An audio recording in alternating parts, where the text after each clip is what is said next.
stop what you're doing right now, because if you're over the age of 60 and you follow a morning routine, any morning routine, there is one specific thing embedded in that routine that vascular surgeons are watching with growing alarm. Not because it's exotic or rare, because it's extraordinarily common, and because the data connecting it to stroke risk in adults over 60 is, frankly, the kind of data that should be making front page news. Here's what makes this so frustrating from a clinical standpoint. Most physicians have between 12 and 18 minutes with a patient during a standard office visit.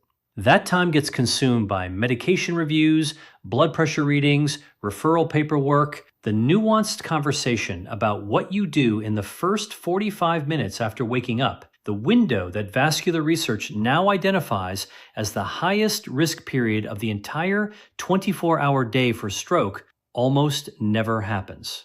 Not because your doctor doesn't care, because the system doesn't give them room for it. And I say that not to be dramatic, but because understanding this gap is exactly what motivates this video. By the end of what we're covering today, you will know exactly which morning behaviors are silently compressing your arteries, spiking your clotting factors, and dramatically elevating stroke risk. And you'll know precisely what to replace them with starting tomorrow morning. I want to tease something right now.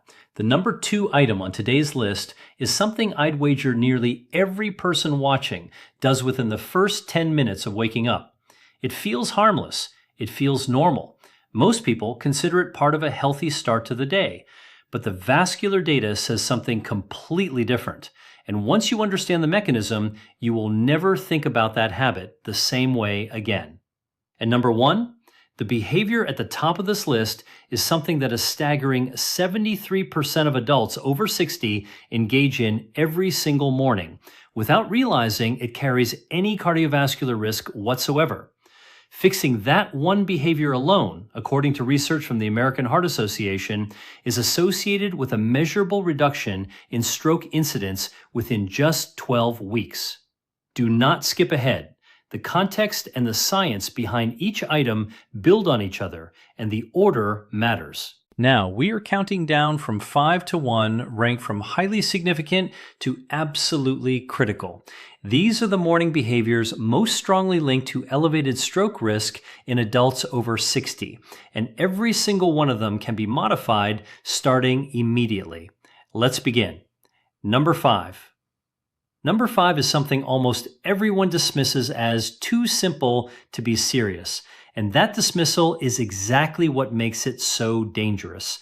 We are talking about getting out of bed too quickly. A 2019 study from Johns Hopkins University's School of Medicine followed over 11,400 adults aged 60 and older for a period of 6 years and found that those who moved abruptly from a lying position to standing within 30 seconds of waking showed a significantly elevated incidence of orthostatic hypotension, a sudden and sharp drop in blood pressure occurring in 38% of participants on a daily basis. Now, why does that matter for stroke? Because your cerebrovascular system, think of it like a city's water pressure system, depends on a gradual, regulated increase in pressure when you transition from horizontal to vertical. When you stand abruptly, the brain is momentarily underperfused. Blood pressure crashes.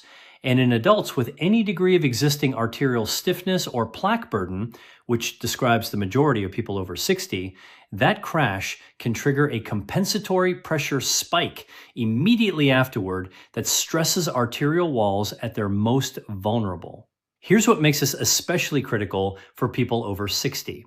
After the age of 55, the autonomic nervous system's ability to regulate blood pressure transitions declines by approximately 20 to 25% per decade. Your body becomes slower at correcting that pressure drop. The window of vulnerability gets longer, and most people have absolutely no idea this physiological shift has occurred. What most people get wrong about this is assuming the risk is only in the dizziness itself, the lightheadedness they might feel. The real danger is invisible. It is the oscillating pressure wave that follows the crash, striking arterial walls that may already be narrowed by atherosclerosis. The fix is simple, Before your feet touch the floor, spend 60 seconds sitting upright at the edge of the bed. Flex your calves. Let your vascular system wake up before your body does. Number 4. Number 4 surprises nearly everyone because it involves something marketed specifically as a heart-healthy habit. The behavior is drinking a large, cold glass of water immediately upon waking, which sounds beneficial, but the problem is not the water. The problem is the temperature, the volume, and the timing in relation to one critical biological event that peaks between 6 and 10 in the morning. A 2021 study published by researchers at Harvard T.H. Chan School of Public Health, analyzing data from over 14,000 adults across a 7-year cardiovascular outcome study, confirmed that platelet aggregability, the tendency of blood cells to clump and form clots, peaks in the early morning hours in adults over 60, driven by the circadian surge in cortisol and epinephrine that accompanies waking. Think of platelet aggregability like the stickiness setting on your blood. In the morning, that setting is already dialed up. Your blood is, by biological design, at its clottiest point of the day. That is why the majority of heart attacks and ischemic strokes occur between 6 a.m. and noon. This is not coincidence. It is circadian biology. Here is what makes this worse for people over 60. After the age of 60, platelet reactivity in the morning is measurably higher than in younger adults.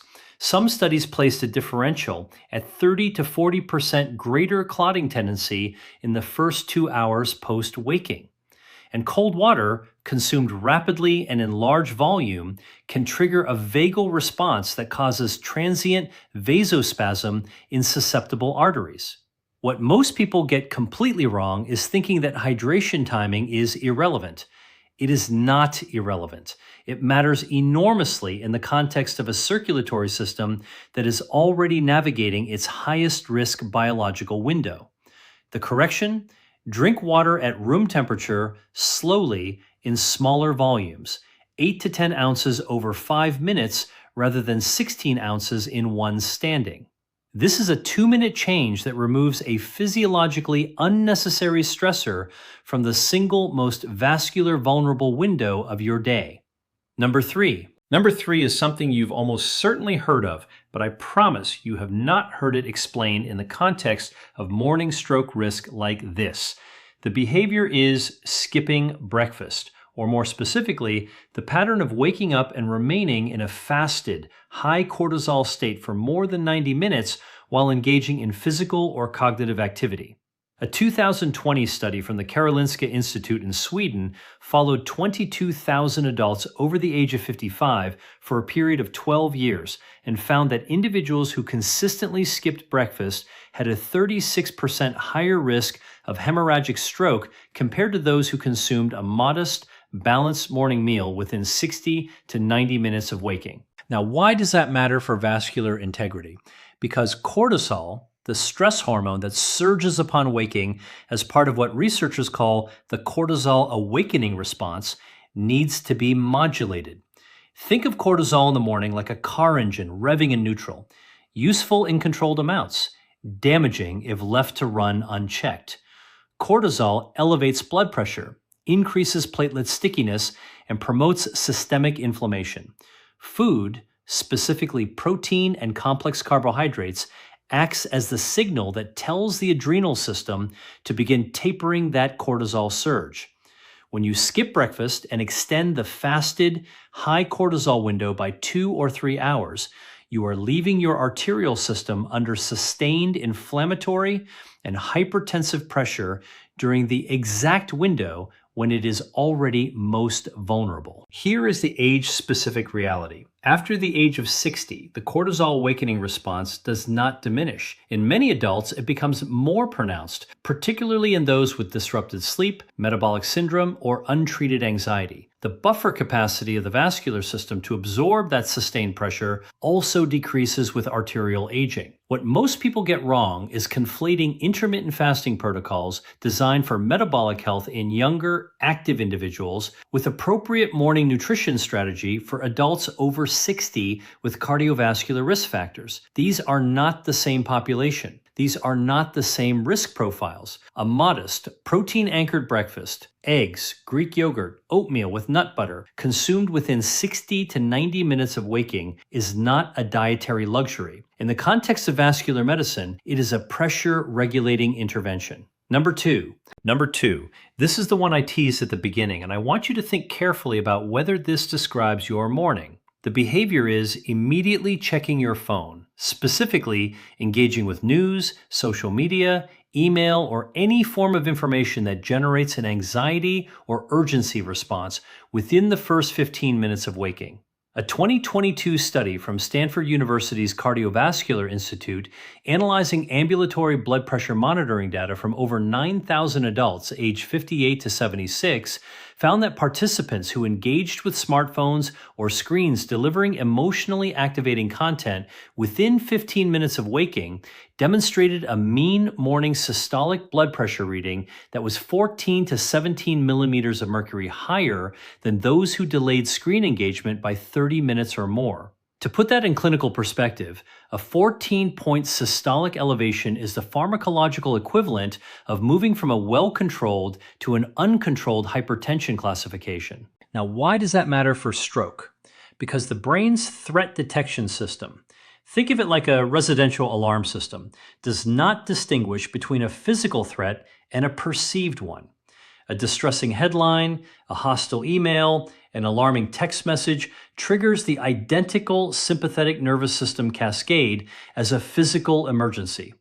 Epinephrine floods the bloodstream, arteries constrict, heart rate spikes, and blood pressure surges, all within seconds of reading the screen. In a 35-year-old with elastic compliant arteries, that surge dissipates rapidly. In a 65-year-old with stiffened arteries, possible plaque deposits, and a clotting system already primed by the circadian morning peak, that same surge hits a system with dramatically reduced shock absorption capacity. Here is what makes this especially alarming for people over 60. After the age of 60, arterial compliance, the elasticity that allows arteries to expand and absorb pressure waves, has declined by 40 to 60% compared to young adulthood. A pressure spike that a younger vascular system absorbs smoothly can create turbulent flow, mechanical stress on plaque, and in a vulnerable vessel, the shear force that precipitates rupture or clot formation. What most people get catastrophically wrong is underestimating the cardiovascular magnitude of psychological stress triggers. Blood pressure medications are prescribed for 10-point systolic elevations. We are talking about a behavioral pattern generating 14 to 17 points consistently every morning in people whose arteries are least equipped to absorb it. The intervention is not complicated. Implement a 30-minute phone-free morning window. That single change to your morning architecture may be the most powerful unmedicated blood pressure intervention available to you. Number one, the behavior that vascular specialists watch with the most concern. The morning habit that 73% of adults over 60 engage in without any awareness of its cardiovascular implications. The behavior is taking blood pressure medication, or any cardiovascular medication, at an inconsistent time each morning, or more commonly, taking it and then immediately resuming bed rest, lying back down, or returning to a reclined position. Let me explain precisely why this is the number one item on this list, because the mechanism here is both counterintuitive and critically important. A landmark 2019 randomized controlled trial from the University of Vigo in Spain, the Hygia chronotherapy trial, enrolled over 19,000 hypertensive adults and followed them for a median of 6.3 years, making it one of the largest cardiovascular chronotherapy studies ever conducted. The trial found that patients who took antihypertensive medication at a consistent prescribed time, specifically timed relative to their individual sleep-wake cycle, had a 45% lower risk of major cardiovascular events, including stroke, compared to those taking medication at inconsistent or habitual but physiologically misaligned times. Now, why does timing matter so profoundly? Because antihypertensive medications, particularly ACE inhibitors, ARBs, and calcium channel blockers, reach peak plasma concentration and peak vasodilatory effect at a predictable interval after ingestion. Think of your blood pressure medication like a timed-release sprinkler system. It is engineered to deliver its maximum protective effect at the moment your vascular system needs it most. When you take it inconsistently, sometimes at 7 a.m., sometimes at 9, sometimes forgetting entirely and doubling up, you are creating gaps and surges in coverage that leave your arteries unprotected precisely during the morning high-risk window. But here is a second component that almost no one discusses. When adults take their morning antihypertensive and then return to bed, which is extremely common, particularly on weekends, the medication's vasodilatory effect combines with the horizontal position to produce an exaggerated blood pressure drop. Then when they rise again 30 or 60 minutes later, the pressure rebound hits an arterial system where the medication's peak effect has partially passed, creating a paradoxical hypertensive surge at the moment they stand. Here is what makes this devastating for people over 60. After the age of 65, medication adherence studies consistently show that 40 to 55% of hypertensive patients take their antihypertensive at variable times across the week. Many take it, feel fine, lie back down, and consider the morning managed. The pharmacokinetics of the medications say otherwise. What most people get fundamentally wrong is treating cardiovascular medication as simply something to be consumed, a box to check, rather than a timed physiological intervention that must be synchronized with your circadian biology to deliver its full protective benefit. The correction is precise. Take your medication at the same time every single morning. Remain upright and gently mobile for at least 20 minutes afterward, and never combine antihypertensive dosing with a return to bed rest. If you are uncertain about the optimal timing of your specific medication relative to your sleep-wake schedule, that conversation needs to happen with your prescribing physician. The Hygeia data is compelling enough that many cardiovascular centers have begun formally incorporating chronotherapy timing into their hypertension management protocols. Ask specifically about chronotherapy. Use that word. It will signal to your doctor that you have done your homework, and it will open a conversation that the standard 15-minute appointment almost never reaches on its own. Here is the clinical summary, and I want you to hold on to this. Your morning is not a neutral period. It is the highest risk vascular window of your entire day, governed by circadian biology, hormonal surges, hemodynamic transitions, and behavioral patterns that can either compound that risk or mitigate it. 5 modifiable behaviors: rising abruptly, cold hydration in the peak clotting window, extended cortisol exposure from skipped meals, emotionally activating screen use, and mistimed or mismanaged cardiovascular medication interact in the same narrow physiological window every single morning. None of this requires a prescription. None of it requires equipment. It requires understanding, which is exactly what you now have. If this gave you one thing to change tomorrow morning, let it be the phone. Put it down for 30 minutes.